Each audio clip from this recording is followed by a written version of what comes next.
Buenos días, ¿qué tal a todos? Si me acompañan vamos a orar y vamos a iniciar con la clase. Señor, te damos gracias por esta mañana tan hermosa que nos regalas. Gracias por la oportunidad de reunirnos con nuestros hermanos en un mismo espíritu, a comentar de tu palabra, a conocerte mejor, si nos permites y nos das entendimiento. También te pedimos que perdones nuestros pecados, que lleves siempre a esta iglesia de tu mano y seamos protegidos y seamos encaminados a proclamar el Evangelio y a conocerte más y a confiar más y a creer más en ti, aumentando esta fe, Señor.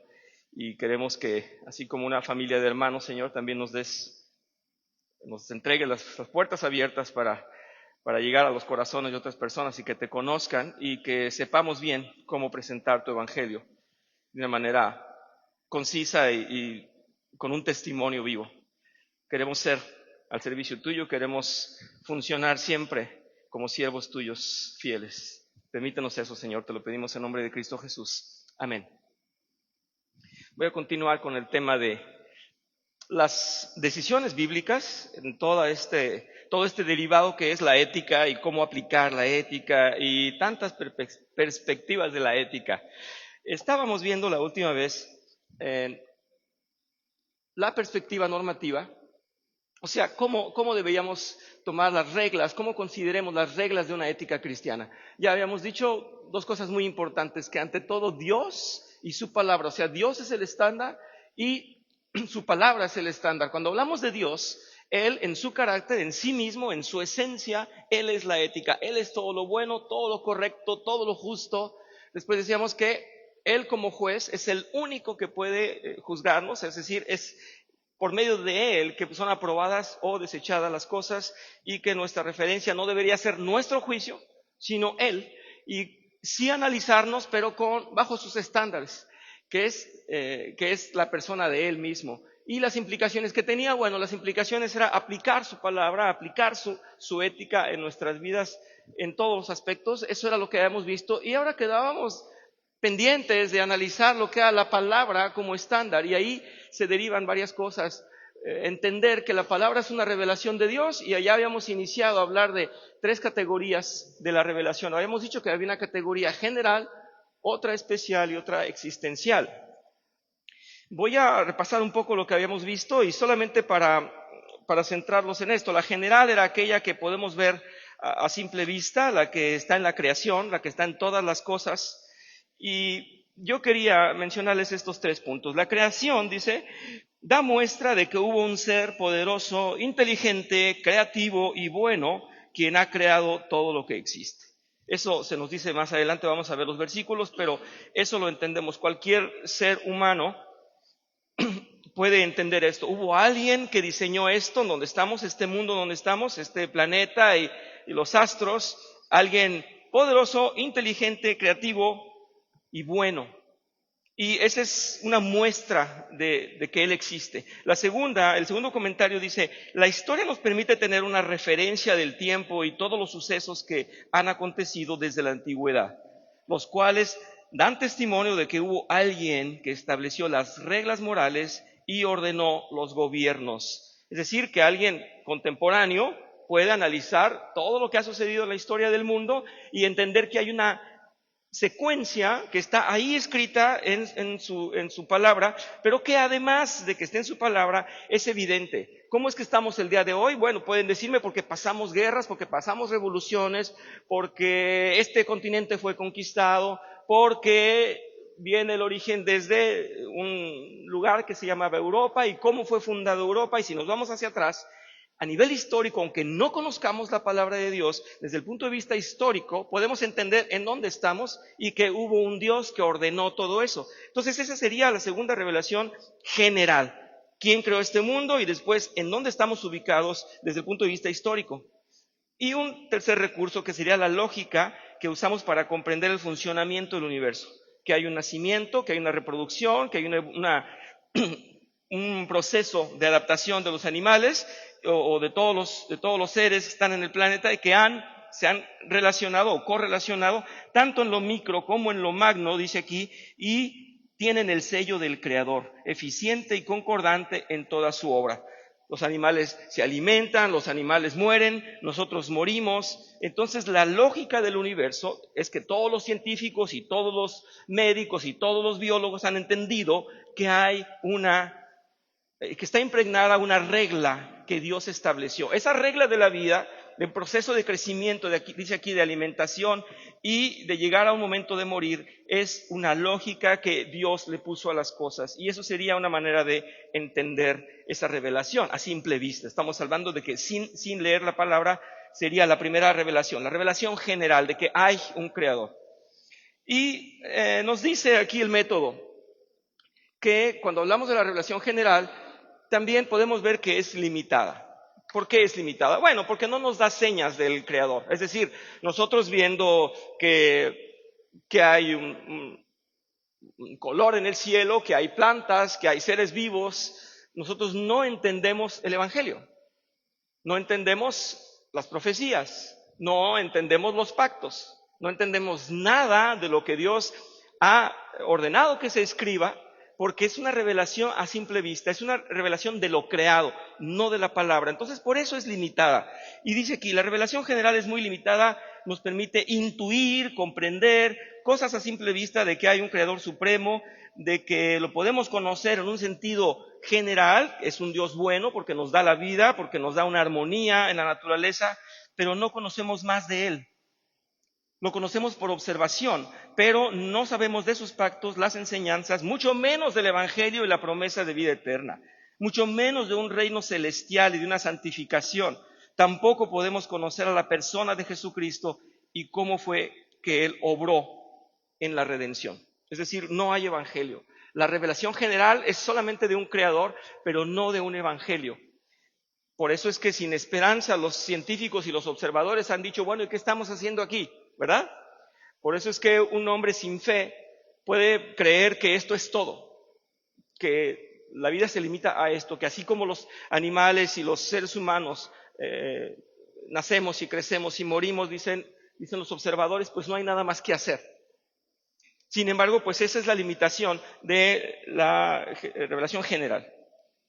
Aquí nos va a decir también el método que hay una complejidad en la revelación general y se trata de esto, dice, no todos los hombres pueden recibir la misma inspiración. Así es que es más complejo si lo analizamos a fondo. Hay quienes son testigos de este mundo, pero niegan la creación.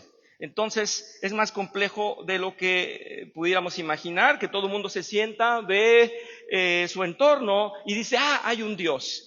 Y entonces empiezan estos delirantes a decir, no, pero a lo mejor hubo una molécula que nació del Big Bang y con sus teorías que no tienen sustento, ¿verdad? Ya hemos dicho de esto, para derrumbarla en 2 segundos podemos decir, si no había nada, ¿qué explotó? Pues nada explotó. Así de simple podemos derribar esa teoría. Pero bueno, entonces la revelación general no da la misma sensación a todos. No da la explicación de que efectivamente hay un Dios que hizo todas las cosas. Sin embargo, Dios tiene amor por todos.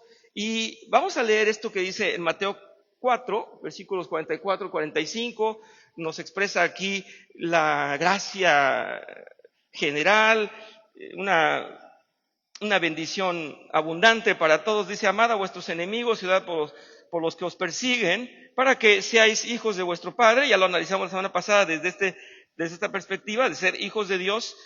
Dice, porque Él hace salir el sol sobre malos y buenos y llover sobre justos e injustos. Yo les había aclarado que no es porque amemos a los demás que vamos a ser hijos de Él. Más bien debemos comprender estas líneas como que al mostrar amor por los demás estamos mostrando ser hijos de Dios. ¿Sí?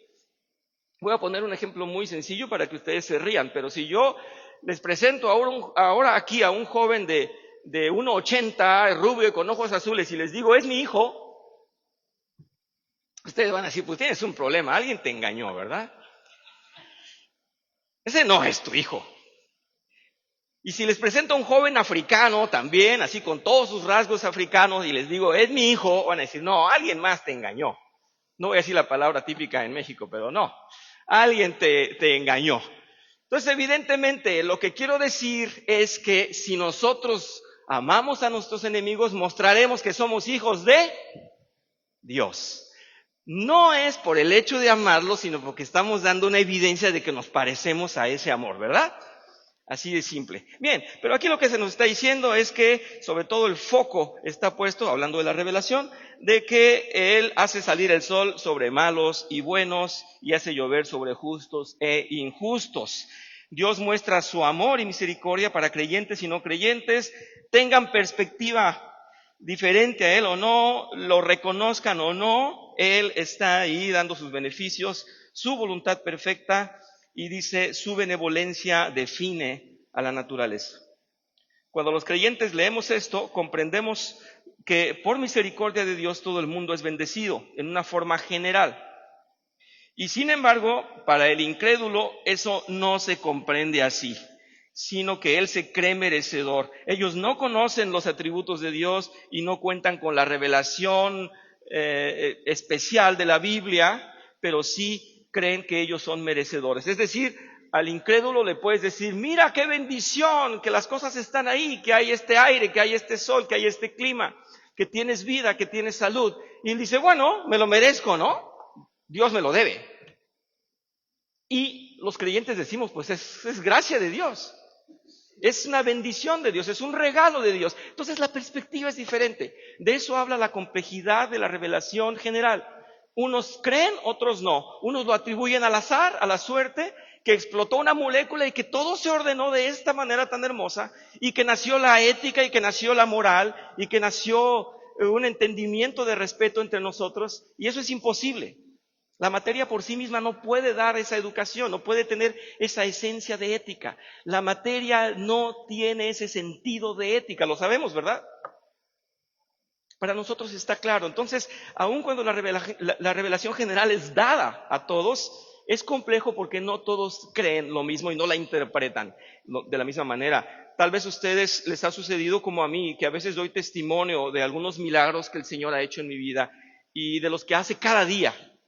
Y la gente incrédula, ¿qué dice? No, pues es una casualidad. No, pues tuviste suerte. ¿No? Entonces lo atribuye a cualquier otra cosa. Y bueno, ustedes tendrán sus propias historias, pero no entienden y no comprenden y no alcanzan a apreciar que es la mano de Dios que hace esos milagros. Dice así que se nos muestra de una manera general, pero la revelación no define mucho. Es en realidad una prueba impresionante de que el universo está ahí, pero no tiene más información de la voluntad de Dios. En el libro de los Hechos, capítulo 17, versículos 30 al 31, dice así: por tanto, habiendo pasado por alto los tiempos de ignorancia, vean cómo lo dice aquí, de ignorancia, primero dice así: por tanto, habiendo pasado por alto los tiempos de ignorancia, Dios declara ahora a todos los hombres en todas partes que se arrepientan. Es decir, esa revelación ya no es solamente general, ahora ya está hablando, ya está diciendo, tienen que arrepentirse, y dice, porque Él ha establecido un día en el cual juzgará al mundo en justicia por medio de un hombre a quien ha designado, habiendo presentado pruebas a todos los hombres al resucitar entre los muertos. Vean cómo dice que Él va ahora, ya pasó la época de la ignorancia, o ya pasó ese tiempo, los tiempos de la ignorancia, y está siendo muy claro, está diciendo que por medio de un hombre, y va a ser presentado como prueba para todos los hombres. Es decir, su revelación ya es específica, ya está diciendo, voy a presentar a este, y se los voy a presentar a todos, y es lo que hizo con el ministerio del Señor Jesús. Lo presentó a todos para que todos lo vieran, y el pacto, cuando estudiamos los pactos, vimos que el pacto estaba abierto a todos, pero solo entran en él, ¿quiénes? Los de la fe, los que creen en él. Y Juan 3:16 lo está diciendo, ¿verdad? Para que todo aquel que en él crea. El pacto está presentado ampliamente, es decir, es una revelación general muy específica porque está diciendo por medio de un hombre, ¿a quiénes? A los que en él creen. Entonces sí está muy definida, ya no es simplemente el tiempo de la ignorancia, como estaba diciendo aquí, ya pasamos los tiempos de la ignorancia, ¿verdad? Y ahora estamos siendo muy definidos, ya la revelación es muy específica. Deja de ser así de compleja, deja de ser así de diversa. Ustedes hablan con cualquier persona y tiene su propia idea de la cosmovisión o su propia cosmovisión. Muchos dicen, bueno, es que nacimos, pero nos vamos a morir y vamos a volver a nacer, ¿verdad? Creen en la reencarnación. Bueno, pues no es así. Así que esta declaración del autor del libro de los Hechos dice que todos los hombres están siendo llamados al arrepentimiento y a creer en ese. Ahora ya está muy definido, quien ha sido entregado como sacrificio de expiación a los que le crean. No está diciendo que el evangelio sea una propuesta filosófica, en realidad exhorta a que sea conocido por todos, a que todos crean esto, no que crean otras cosas. Dios está diciendo que creamos esto y que se arrepientan. Esa revelación no estaba en la revelación general. Sin embargo, hay una importancia en la revelación general. Ya hemos dicho que es necesario que la gente lo vea, lo aprecie y que Dios lo pone como una advertencia. Dios está diciendo, no vayan a decir que no se los dije, porque yo se los presenté.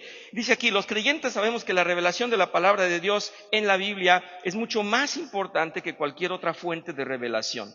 Usted puede tener sueños, usted puede escuchar leyendas, pero eso no es revelación. La revelación es la creación de Dios sin esas leyendas, con una historia muy definida. Y si analizamos el primer capítulo de la Confesión de Westminster, que ustedes ya han estudiado, vamos a ver en la sección número 1 este pasaje, y lo vamos a ver 2 o 3 veces, pero primero vamos a verlo bajo una perspectiva. Dice, aunque la luz de la naturaleza y las obras de creación y de providencia manifiestan la bondad, sabiduría y poder de Dios de tal manera que los hombres quedan sin excusa, sin embargo no son suficientes para dar aquel conocimiento de Dios, de su voluntad, que es necesario para la salvación.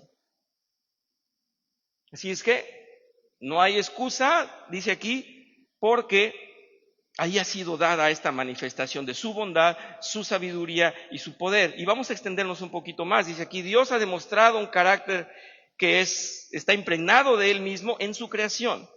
Su creación se parece a Él en que es buena, en que es inteligente, en que es sabia, y por su manera de interactuar con ella. Debido a que Dios es una norma absoluta, Dios Él mismo es la norma absoluta de bondad, de perfección, estamos obligados a obedecer esa autorrevelación de Él, esa manera en cómo se está expresando. Él se está expresando por sus obras. Tantos hijos de Dios que antes eran incrédulos se han impresionado y han dicho, no puedo ante esta revelación que es inminente y que es asombrosa. Incluso grandes científicos que no se han convertido, pero han estado muy cerca, se han maravillado y han entendido. El mismo Albert Einstein, que no era un cristiano, pero él mismo decía, hay algo más que no puedo explicar, y estaba asombrado con esa creación. Romanos 1 es el ejemplo más claro de cómo se nos advierte de esta revelación. Ya lo conocen ustedes, lo vamos a repetir. El apóstol Pablo dice así, la ira de Dios se revela desde el cielo contra toda impiedad e injusticia de los hombres, que con injusticia restringen la verdad, porque lo que se esconde, porque lo que se conoce acerca de Dios es evidente dentro de ellos, pues Dios se los hizo evidente. Él les dio ese entendimiento de que fuera evidente que lo hizo Dios. Es así de claro. Porque desde la creación del mundo, sus atributos invisibles, su eterno poder y divinidad se han visto con toda claridad, siendo entendidos por medio de lo creado, de manera que no tienen excusa. Es importante entonces la revelación general, nos ayuda muchísimo, nos da todo el indicio de que hay un creador que es perfecto, que es bondadoso, que tiene todo en sincronía, que es un Dios de orden. Los biólogos no se cansan de decirlo, ¿verdad? Es asombroso cómo funciona a nivel molecular, intramolecular, y es una regla que tiene Dios. Así funciona la vida, no es azar. Dice, es una lástima y es una vergüenza que no lo alcancen a entender. Dice, Dios se levanta contra toda impiedad e injusticia de los hombres que ya vieron esto y no lo aprecian. Los hombres rebeldes, cuando Dios se manifiesta y no lo quieren ver, son culpables, dice aquí, por no apreciar que hay un Dios que hizo todo. También está diciendo que no debemos ocultar ni restringir la verdad y que debemos mostrarla. Lo presenta en Romanos 1, capítulo 21, dice así: pues aunque conocían a Dios, no le honraron como a Dios, ni le dieron gracias, sino que se hicieron vanos en sus razonamientos y su necio corazón fue entenebrecido. ¿Qué quiere decir entenebrecido? Oscurecido, ¿verdad? Es decir, tristemente no se les permite ya ver, es decir, ya no pueden apreciar. Si no tuvieron esa apreciación, dice aquí, su necio corazón fue oscurecido. Es lo que podemos aplicar. Hay algunas personas que no consideran que los hombres sean culpables por no honrar a Dios y por no hacerlo como Él lo indica textualmente. Sin embargo, cuando revisamos cada parte de la Biblia y cada parte de estos versículos, vemos que el apóstol Pablo está resaltando la responsabilidad del no creyente. Es responsable por no creer, así como lo estamos viendo. Hay cristianos que creen parcialmente las Escrituras y practican un cristianismo relativo, creen ciertas cosas, y esos medio creyentes o creyentes a medias adoptan filosofías seculares. Yo espero que no haya aquí en esta iglesia ese tipo de creyentes o creyentes a medias que creen un poquito del Evangelio y un poquito de otras filosofías, la que ustedes quieran, la que se les ocurra, ya sea oriental, ya sea de la India, ¿verdad? De los chinos o de los mongoles o de cualquier otro origen. No podemos mezclar un poquito de aquí y un poquito de allá, sería una contradicción, pero sí los hay, así es que tenemos que estar pendientes de ello.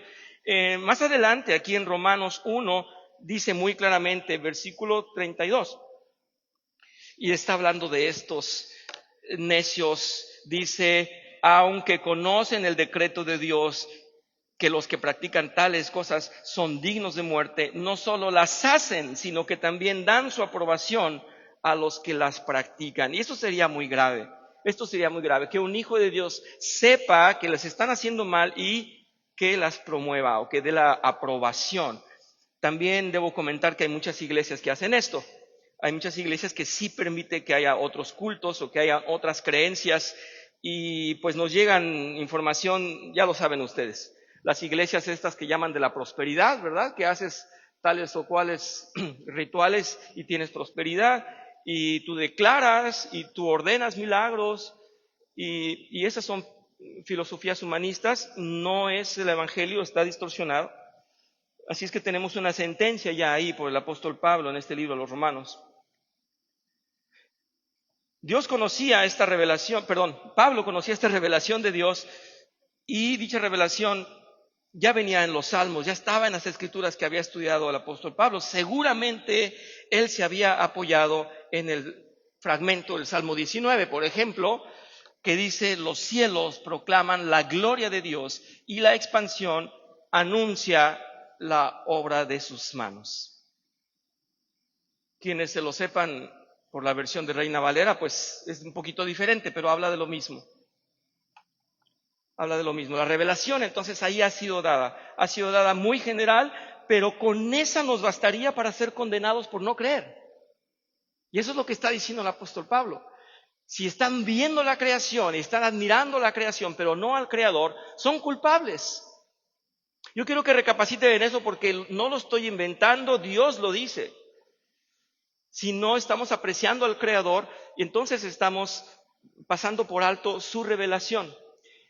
¿A cuántos de ustedes conocen que honran la naturaleza, honran al sol, la luna, honran a un animal, ¿verdad? Tienen sus rituales para honrar animales y no honran al Creador. Honran a la lluvia.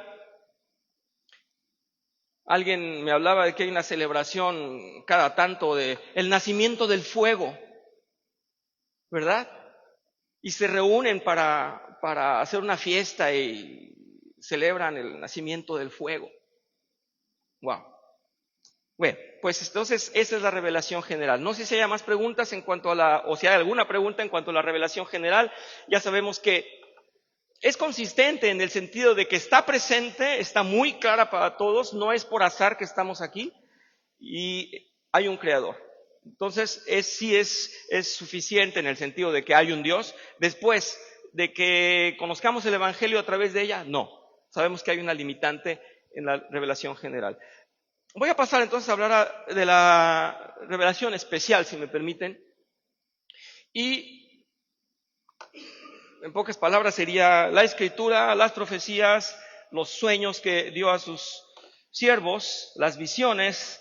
Eso fue muy particular. Entonces vamos a hablar de muchas cosas. Esta revelación ha sido dada al pueblo de Dios principalmente y a todos aquellos que han estado involucrados en el hacer de Dios, ya sea que hayan tenido un vínculo cercano con Él o que hayan leído su palabra. Y vamos a hablar de la complejidad de la revelación especial. Primero vamos a hablar de lo complejo que es.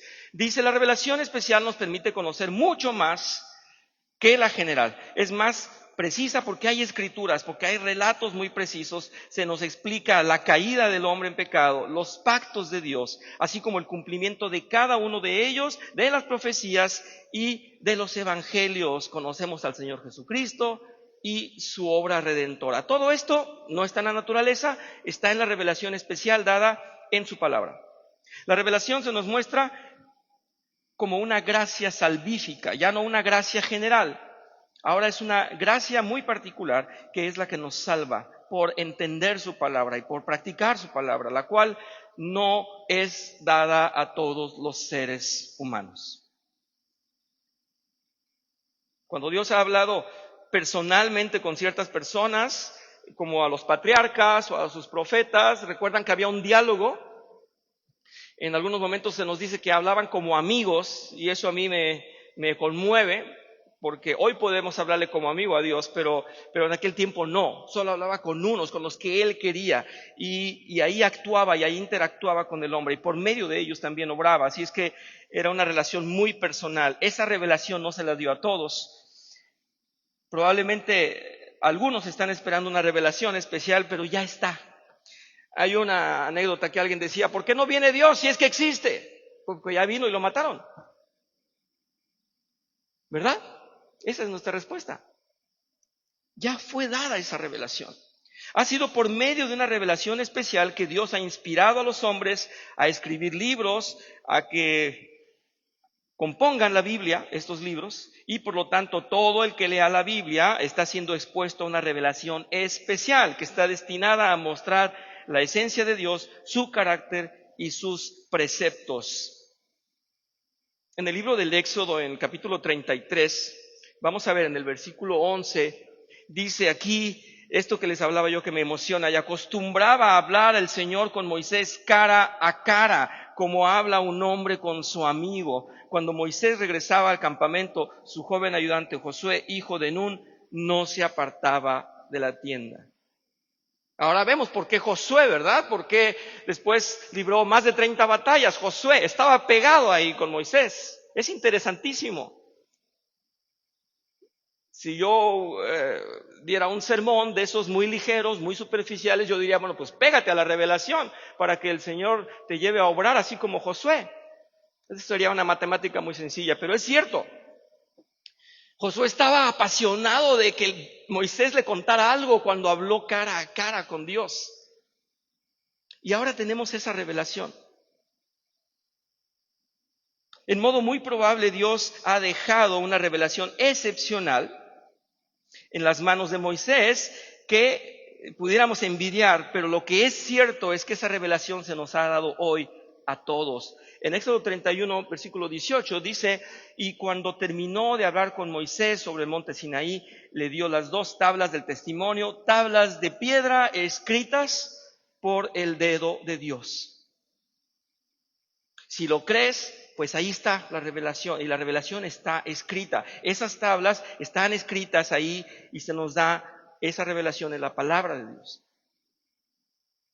Cuando el faraón tuvo un sueño, Dios estaba utilizando esta manera para revelarse ante él y así ha querido comunicarse con el faraón. No es que le haya hablado como a Moisés, es más, ni siquiera le habló, le presentó sucesos y con eso le llamó la atención.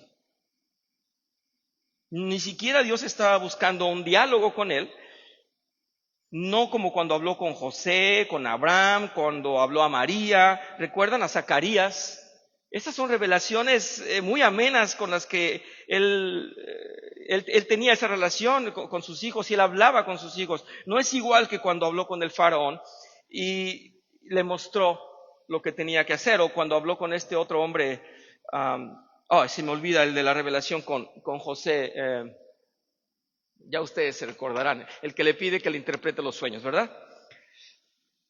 Bueno, ya ustedes me recordarán porque yo estoy muy concentrado en otra cosa. En nuestros días tenemos esa comunicación delante de Dios, pero ya no con sueños que van a cambiar el sentido de la revelación de Dios. Ahora ya es por medio del Espíritu Santo. Dice que Él es el que interviene para comunicar con cada uno de nosotros. Jesús era el mediador y dice, me voy, les voy a enviar a otro que va a ser el mediador, que va a ser su ayudador, que va a ser su abogado y que va a darles consejo. Eso significa que nunca soñaremos algo que sea una nueva revelación de Dios que no esté escrito o que no esté determinado en sus pactos, en sus profecías. Sabemos que es el Espíritu Santo el que lo va a dar. Y en otro capítulo acerca de la importancia de la revelación, dice, podemos apreciar cómo se menciona a poetas paganos que tenían una influencia con la gente, pero está tomada aquí, en este caso, por el autor de los Hechos. Les está citando esto a los que les está predicando. Vean esto que está interesante. En Hechos 17, versículos 28 al 30. Porque en Él, o sea, en Dios, porque en Él vivimos, nos movemos y existimos, así como algunos de vuestros mismos poetas han dicho, porque también nosotros somos linaje suyo. Aquí está tomando unos versos profanos, unos versos que decían en aquel momento, un dicho de los poetas mundanos, y lo está tomando así como algunos de vuestros mismos poetas han dicho, porque también nosotros somos linaje suyo, siendo pues linaje de Dios, no debemos pensar que la naturaleza divina sea semejante a oro, plata o piedra, esculpidos por el arte y el pensamiento humano. Por tanto, habiendo pasado por alto los tiempos de ignorancia, ya está citando lo que dijimos antes, Dios declara ahora a todos los hombres y en todas partes que se arrepientan.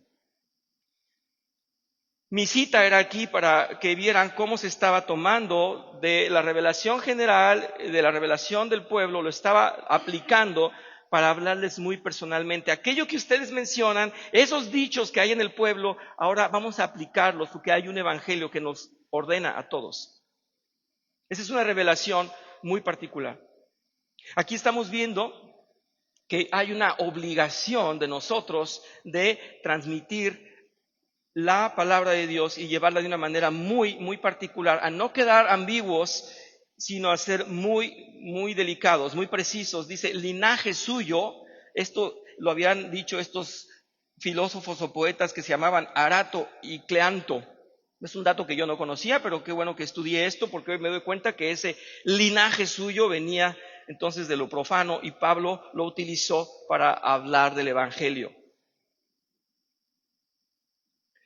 En el libro de Jeremías también vamos a tener el capítulo 25, versículos 8 al 9.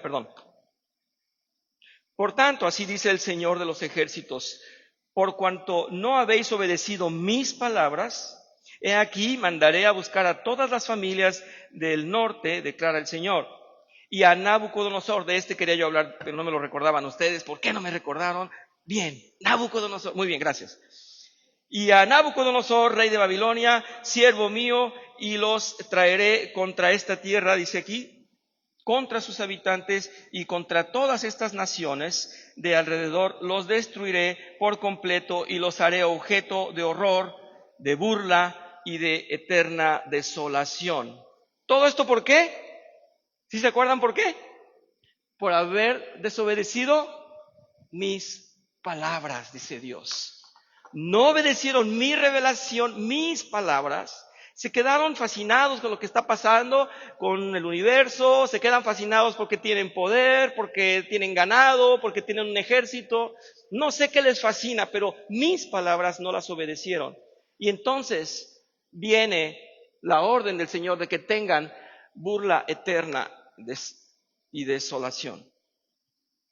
Hay justicia y hay un requerimiento de Dios. Que sea su revelación, es lo que estoy diciendo. No es que cada quien pueda vivir como quiera. Yo hablo, de veras, les puede dar risa, pero es que hay una gran cantidad de veces que hablo con los no creyentes y me dicen, yo no le hago mal a nadie, pero no honras a Dios. Ese es el punto. Y tú puedes ver que tu vecino no le hace mal a nadie y barre la calle temprano y tira la basura a tiempo y no te hace problema. Y hasta te recibe los recados cuando no estás en casa. Y es muy bueno contigo. Y dice, yo no le hago mal a nadie. ¿Para qué quiero ir a la iglesia? Eso lo dice constantemente el no creyente. No le hago mal a nadie. Y Dios dice, sí. ¿Por qué no haces caso a mi palabra? Mi palabra, mi revelación es lo que cuenta. Si lo comprendemos, ¿verdad? Y perdón, el pastor está tratando de hablar y yo no le he concedido la palabra. Vamos, por favor. Gracias, pastor, por su comentario. Me quiero referir a tiempos de la ignorancia. Sí.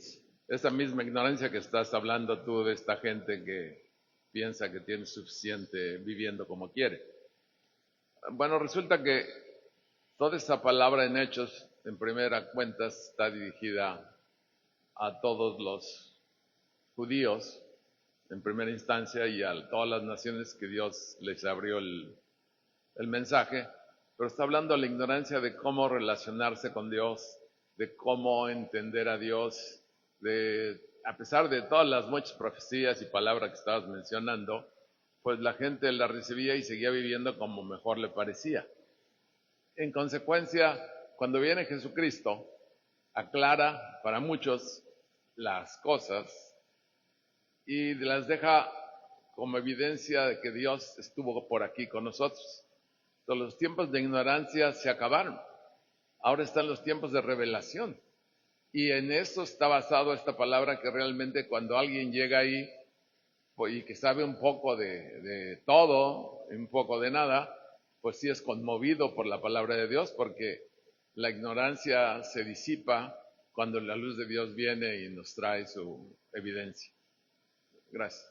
Muy bien, muchas gracias. Sí, entonces la revelación ya es dada. Ahora somos mucho más culpables si omitimos o si ignoramos tanto la obra de Dios, o sea, al Creador, como su palabra. Bien, voy solamente a dar el indicio de lo que es en la próxima clase, porque voy a iniciar con esto que se llama la revelación existencial. Yo les había dicho que ahí era la interacción de cada hombre y cada creyente.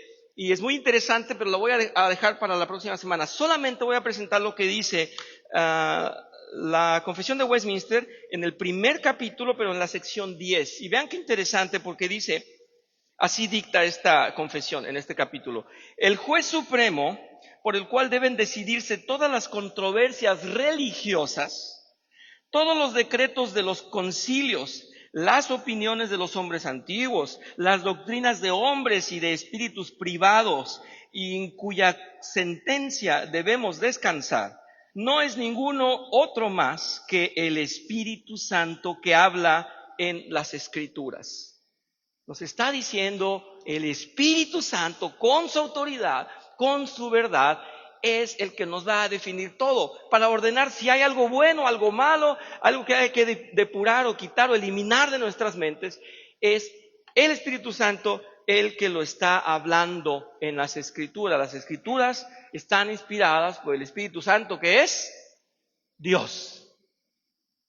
Muy bien.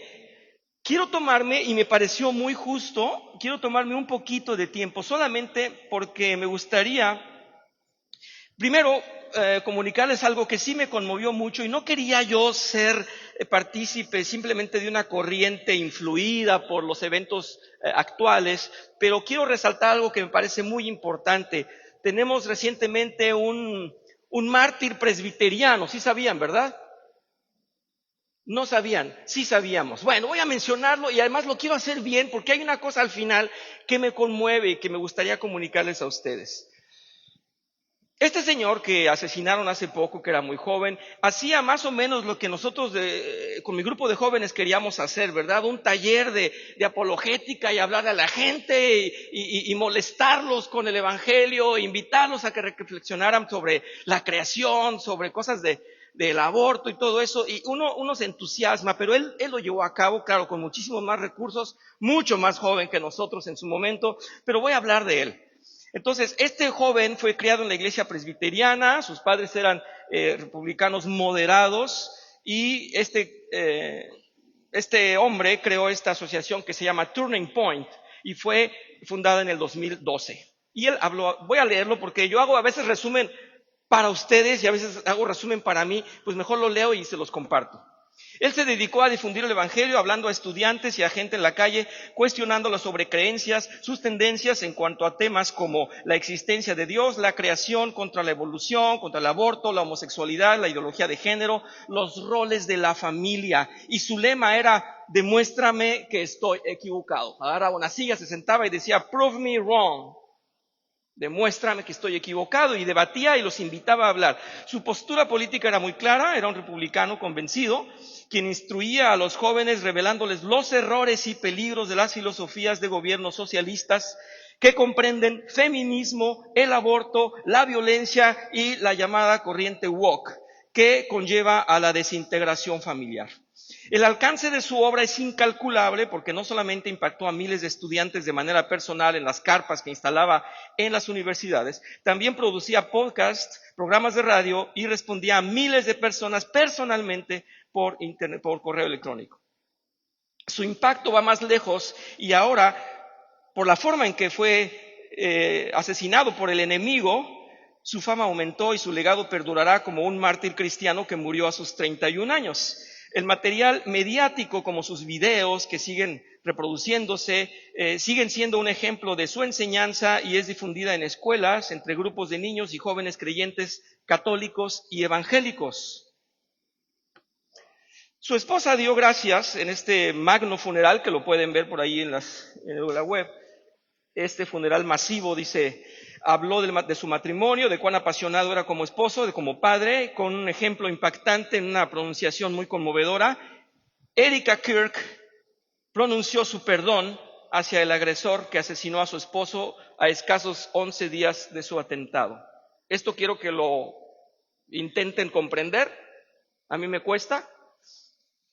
El testimonio de ella ha sido de tal repercusión que es visto por miles en la web y tanto se han reportado de que han perdonado a sus agresores, que les han quitado en situaciones muy similares a sus familiares, a sus seres queridos. Y también ellos han podido perdonarlos y también ellos han tomado ese ejemplo de ella. Vean hasta dónde llega el impacto de esto.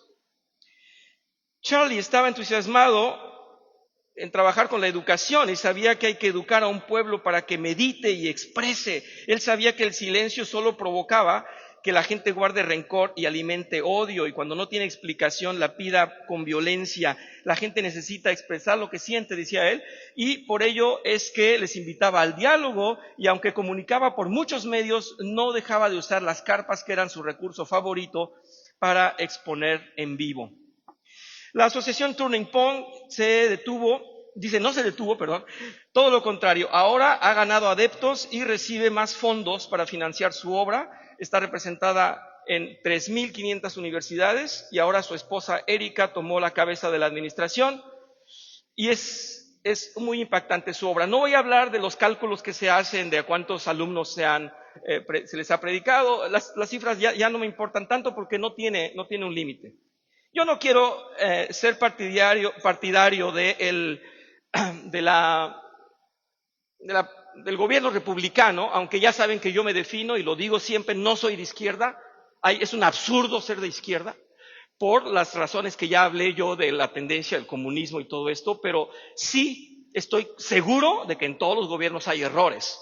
Sin embargo, algo que me impactó muchísimo cuando vi su funeral es que todos los que hablaron, desde el pastor de este joven, todo el equipo de producción, porque trabajan con millones de dólares, todo un equipo de producción con él, que lo apoyan, que lo ayudaban, que le ayudaban en la redacción, en la organización, en la logística.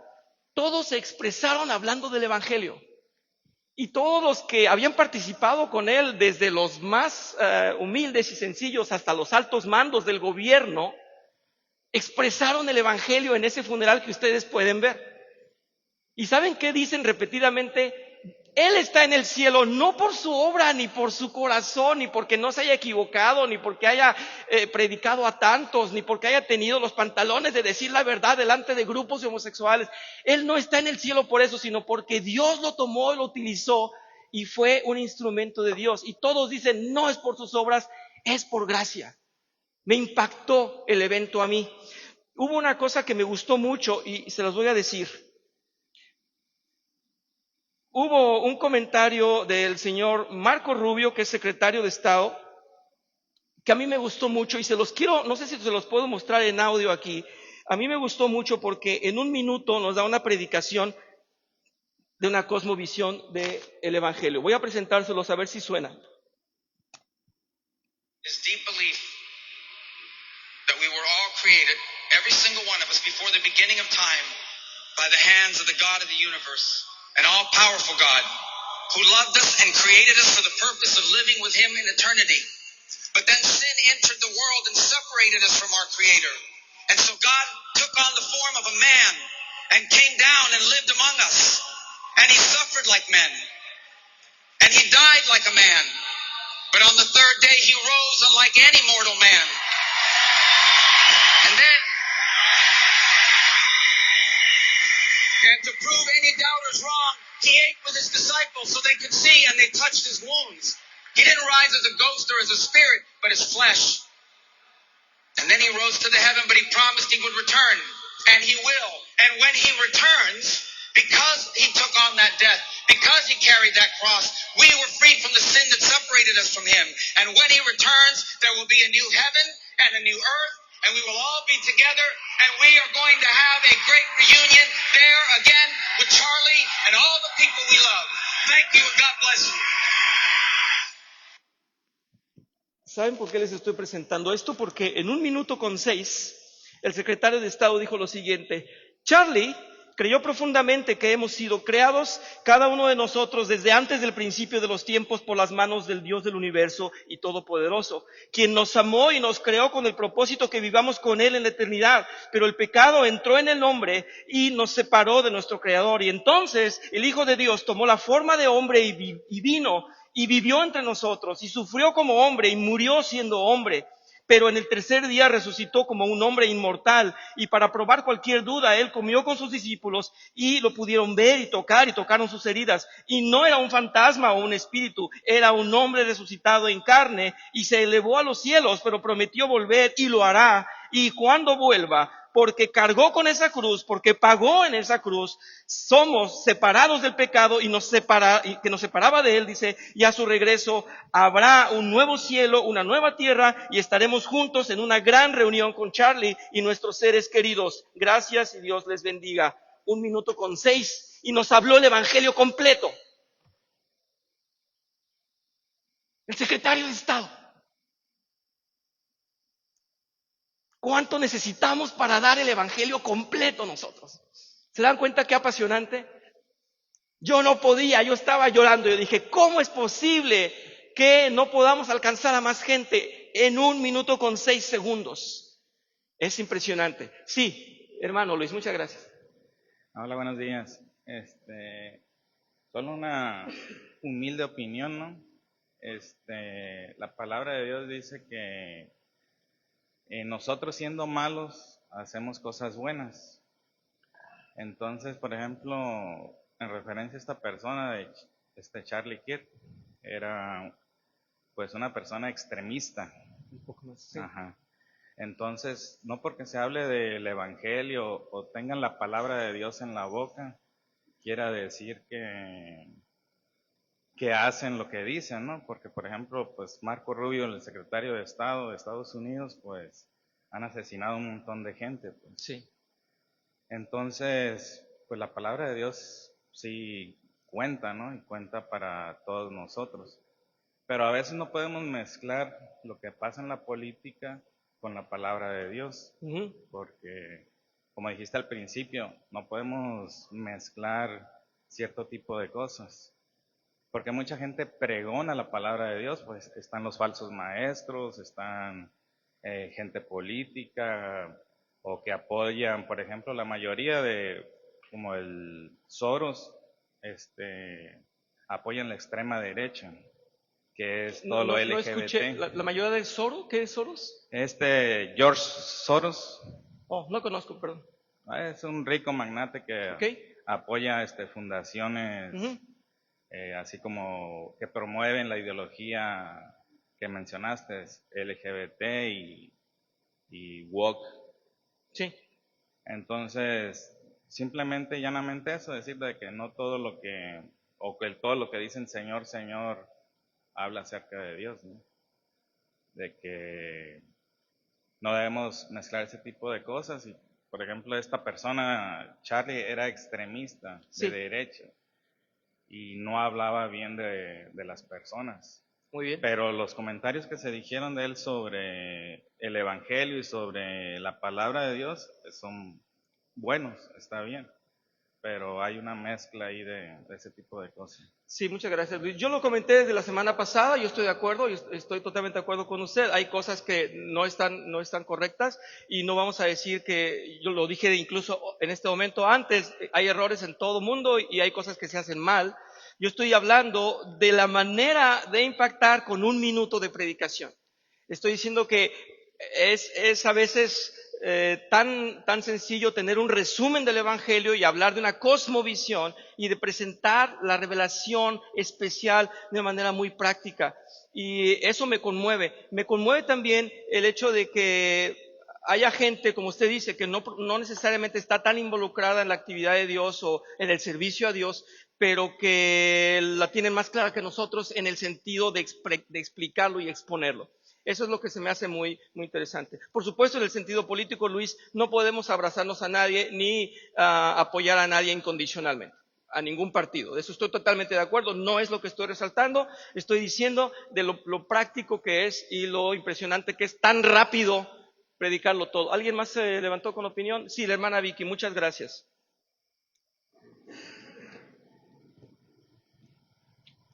Buenos días, hermanos. Bueno, apoyando la moción tuya, hermano Paco, esto se refiere a que Dios nos ha enseñado que su pueblo se perdió por falta de conocimiento. Entonces nos está invitando a checar las escrituras diariamente, a ver de qué manera le vamos a compartir a la persona que Dios nos indique, porque todos los días nos cruzamos con toda clase de personas, ¿no?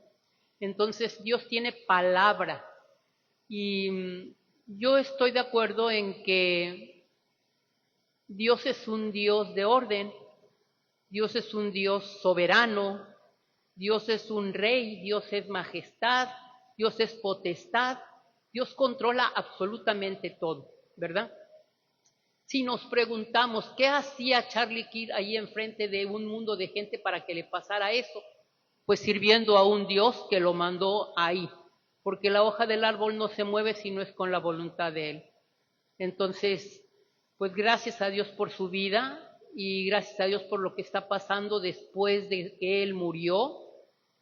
Él tiene que entregarle cuentas a Dios de todo lo que Él era, porque Dios sabía perfectamente quién era, pero en su presencia vamos a estar solos, no va a haber nadie que nos acuse, ¿verdad? Pero él estaba haciendo la voluntad de Dios en la tierra como en el cielo, como Dios lo mandó. Ahí, enfrente de toda esa multitud. Entonces, lo más precioso es que ha salido una cantidad de retoños por todos lados, gente que se ha avivado. Eso no es malo, porque diariamente vivimos en la política y en contra de miles de cosas que están pasando y que son deterioro para nuestro corazón, y que yo siempre digo, Dios mío, qué triste has de estar por esto que está sucediendo, ¿no? Pero sin embargo, nosotros aquí en la tierra no podemos evitar nada de lo que está sucediendo, lo único que podemos hacer es lo que Dios nos mandó a hacer, que es compartir su evangelio para que no se siga muriendo la gente. Muchas gracias. Voy a cerrar en oración, si me acompañan. Vamos a concluir con la clase. Te damos gracias, Señor. Gracias porque hemos aprendido que la revelación general sí es importante, de hecho es muy importante, pero no es tan definida y tan extensa como la revelación especial, que es así, nos define muy bien tu evangelio y es el que debemos resaltar y el que debemos predicar y el que debemos amar, porque es un evangelio de gracia y de misericordia, aun cuando no te merecemos y ninguno de nosotros te merecía. Pero te damos gloria por ello y te agradecemos porque está ese evangelio revelado y porque nos lo has comunicado. Me conmueve que podamos ser comunicadores de ese evangelio, que podamos hacerlo de manera muy concisa, muy firme, muy contundente, para dar luz a aquellos que no la tienen. Nos ponemos en tus manos al servicio tuyo, queremos ser siervos lo más fieles posibles y aprender más de ti y parecernos a ti. Nos ponemos en tus manos en nombre de Cristo Jesús. Amén. Gracias.